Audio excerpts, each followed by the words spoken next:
Welcome to Yamuna Murali kitchen. உங்களை அன்புடன் வரவேற்கிறோம். இப்போ செய்து காட்ட போகிறது சுண்டக்காய் தாலுங்க. சுண்டக்காய் தால் எப்படி செய்யறதுன்னு சொல்லிட்டு காட்டுறேன். சுண்டக்காய் இப்போ தேவையான பொருட்களெல்லாம் காட்டுறேன் பாருங்கள். இது சுண்டக்காய் பொரித்து அதை தட்டி க்ளீன் பண்ணி பாருங்கள், தண்ணியில் போட்டு வச்சுருக்கேன். இது சும்மா தட்டி 1-2 தட்டிடணும், அவ்வளோதான். ரொம்ப தட்டக்கூடாது, தட்டிட்டு போட்டிருக்கேன். அப்புறமா தாளிக்கிறதுக்கு கடுகு, உளுத்தம்பருப்பு, மஞ்சள் தூள், சீரகம், துவரம்பருப்பு கழுவி வச்சுருக்கேங்க. துவரம்பருப்பு நான் பாருங்கள், துவரம்பருப்பு கொஞ்சமாக கழுவி வச்சுருக்கேன். தக்காளி பழம், புளி கொஞ்சமாக பாருங்கள். புளி அதிகம் வேண்டாங்க இதுக்கு, தாலுக்கு கொஞ்சமாக இருந்தால் போதும். ஒரு நெல்லிக்காய் அளவு இருந்தால் போதும் புளி. அப்புறமா சின்ன வெங்காயம் கொஞ்சம் உரித்து வச்சுருக்கேன். வரமிளகா, காஞ்ச மிளகா, வரமிளகா, அப்புறமா பச்சை மிளகா, இது ஒரு 4, அது ஒரு 4, 5-6 பல்லு பூண்டு. இதுக்கு தாளிக்கிறதுக்கு நல்லெண்ணெய் வச்சுருக்குங்க. நல்லெண்ணெய் தாளித்தா நல்லா இருக்கும், வேறு ஒன்றும் கிடையாது, அதுக்காக வச்சுருக்கேன். இது பெருங்காயம் கொஞ்சம் போடலாம் தாளிக்கும்போது. இப்போ நான் செய்து காட்டணுங்க பாருங்கள். குக்கர் வச்சுருக்கேன்.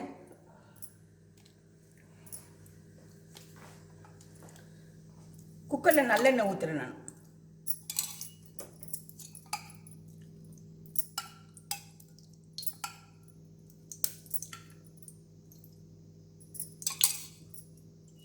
ஒரு 4-5 ஸ்பூன், அவ்வளோதான்.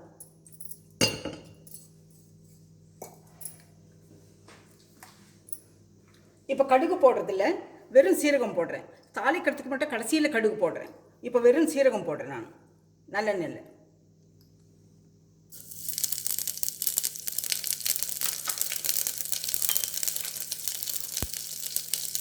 அப்புறமா பச்சை மிளகா, வரமிளகா,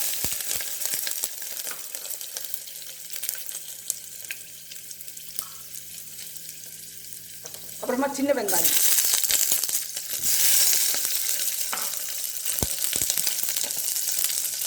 அப்புறமா 5-6 பூண்டு பல்லு.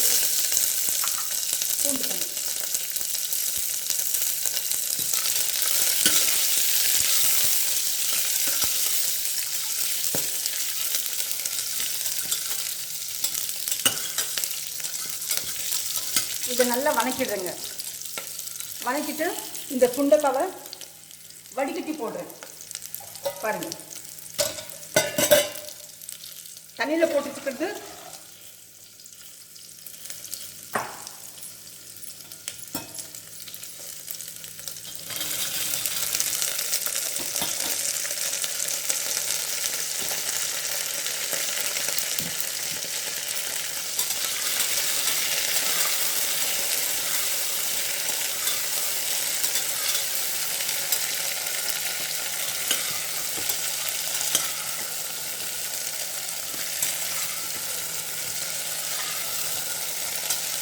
இது நல்லா வணக்கிக்கணுங்க. இந்த சுண்டைக்காய் எண்ணெயில் கொஞ்சம் வணங்கணும். நல்லெண்ணெய் வணங்கினா நல்லா இருக்கும்னு சொல்லிட்டு நல்லெண்ணெய் ஊற்றிருக்கேன்.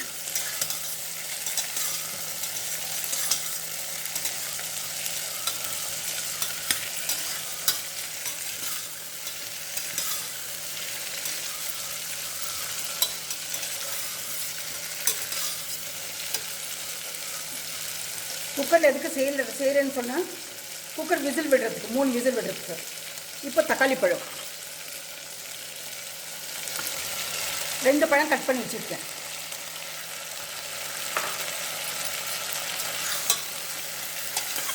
இது எண்ணெயில் வணக்கிடுறேங்க நான்.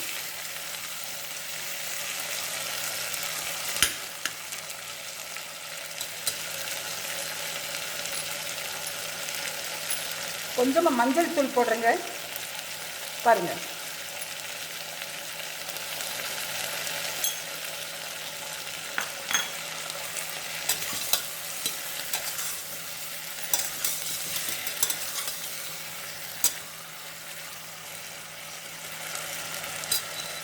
இது நல்லா இது கொஞ்சம் வணங்கின பிறகு அப்புறம் துவரம்பருப்பு போடலாம்.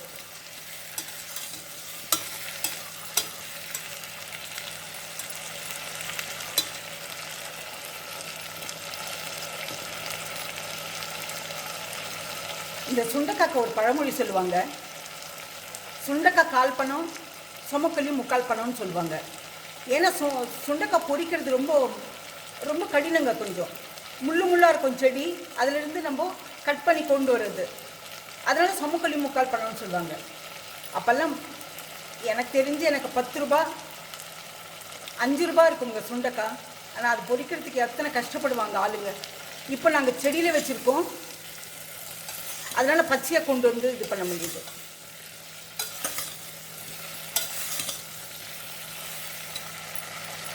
இப்போ துவரம்பருப்பு போட்டுடலாங்க.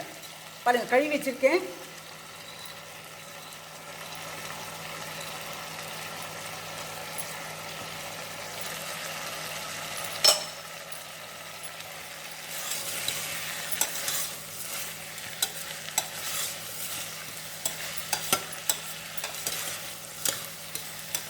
சுண்டக்காய் எங்கேயாவது பார்த்தாக்க பொடிச்சு கொண்டு வந்து செய்யுங்க.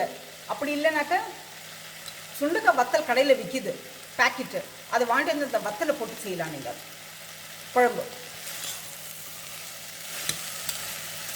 சுண்டக்காய் உடம்புக்கு ரொம்ப நல்லதுங்க. புழு எல்லாம் வெளியே வந்துடும், வெளியே தள்ளும் அது. அப்புறம் பசி தூண்டும், நமக்கு அடிக்கடி பசி எடுக்கும். அதனால் மாதத்துக்கு 2 முறை இல்லை 3 முறை சுண்டக்காய் எடுத்துக்கோங்க நீங்கள். சுகர் குறையுங்க. சுகர் இருக்கவங்க சுகர் குறையும், நார்மலாக இருக்கவங்க சுகர் வராது அப்படின்னு சொல்கிறாங்க பெரியவங்க.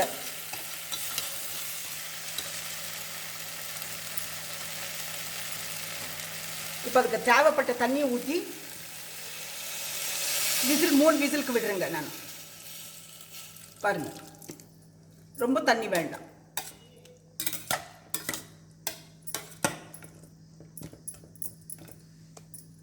இது போருங்க.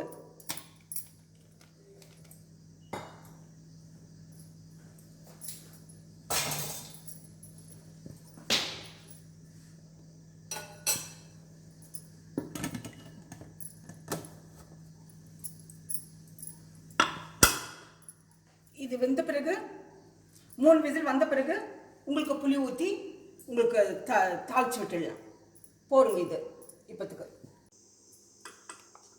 இப்போது இந்த குக்கர் திறந்து காட்டுறேங்க உங்களுக்கு. பாருங்கள், பார்த்தீங்களா நல்லா வெந்திருக்குங்களா துவரம்பருப்பெல்லாம். இந்த தண்ணியை வந்து ஒரு பவுலில் ஒரு பாத்திரத்தில் ஊற்றிடலாம். மேலாக்க தண்ணியை கடைஞ்சிடலாம்.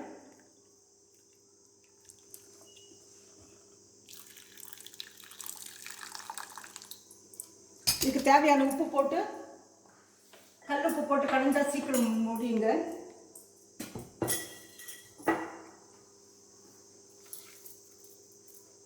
கல் உப்பு போட்டு உங்களுக்கு கடைஞ்சி காட்டுறேன்.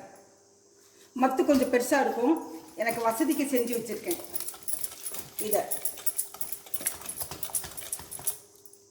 அதனால் இந்த இவ்வளோ பெரிய மத்து போடணும்னு சொல்லிட்டு நீங்கள் நினச்சிக்க வேண்டாம். இது ரொம்ப பழைய கால மத்து, 40-45 வருஷம்.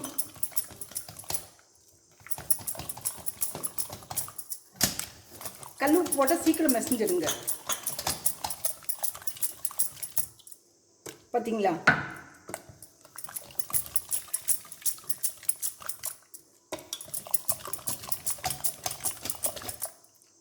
போருங்க.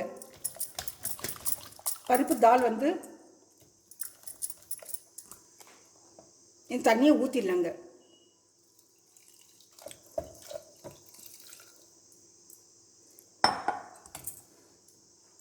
இந்த மத்தை எடுத்து வச்சிடலாம். இப்போது புளி வச்சுருந்தேன் இல்லைங்களா, அதை கரைச்சி வச்சுருக்கேன். அதை கரைச்சி வச்சுருக்கிறத ஊற்றிடலாம். ஊற்றிட்டு ஒரு கொதிக்க வைக்கணும். தாளிப்புக்கு முன்னாடி, இது தாளிக்கிறதுக்கு முன்னாடி பாருங்க.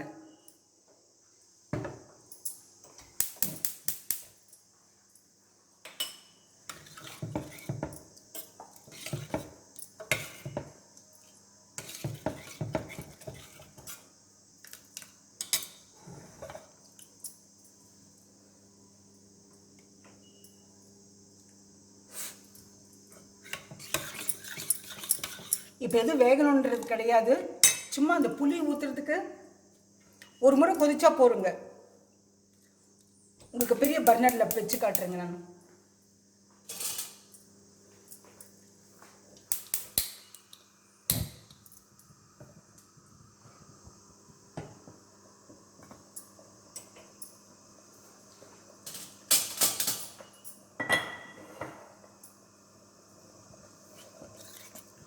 பார்த்தீங்களா, சீக்கிரம் கொதிக்குது.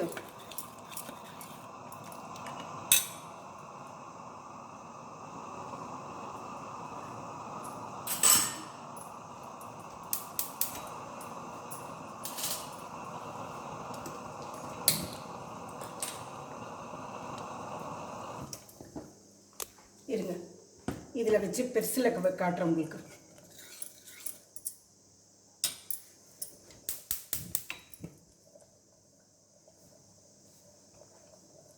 இது ஒரு பேன் அடுப்பில் வச்சிடலாங்க. நம்ம தாளிக்கிறதுக்காக, இது தாளிப்புக்கு. இது ஒரு கொதிச்சதும் இது இறக்கி ஆஃப் பண்ணிடலாம்.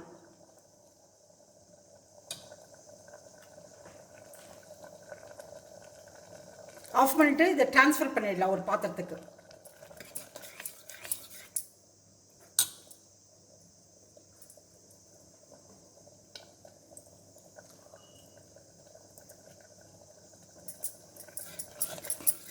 கொதிக்குதுங்களா? இது கொதிச்ச உடனே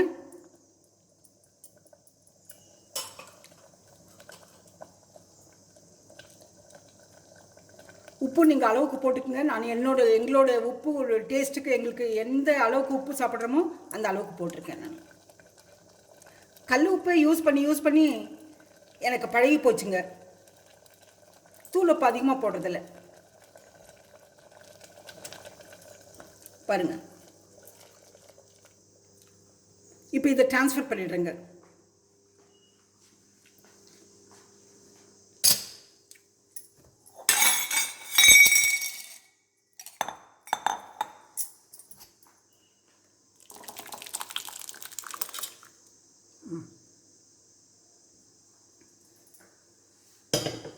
இதை மாற்றிடலாம். இப்போ எந்த எண்ணெய் தாளிப்புக்கு எந்த எண்ணெய் ஊற்றுனாலும் பரவாயில்லைங்க. கொஞ்சமா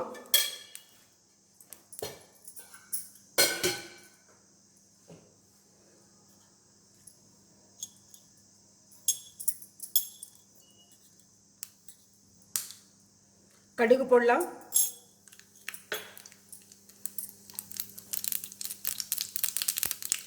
ரெண்டு உளுத்தம்பருப்பு போடலாம்.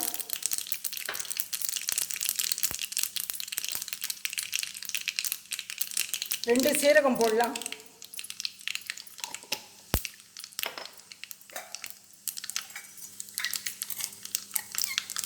கொஞ்சம் பெருங்காயம் போடலாம். கொஞ்சம் கருவேப்பிலை போடலாங்க. இப்போ ஆஃப் பண்ணிடலாம்.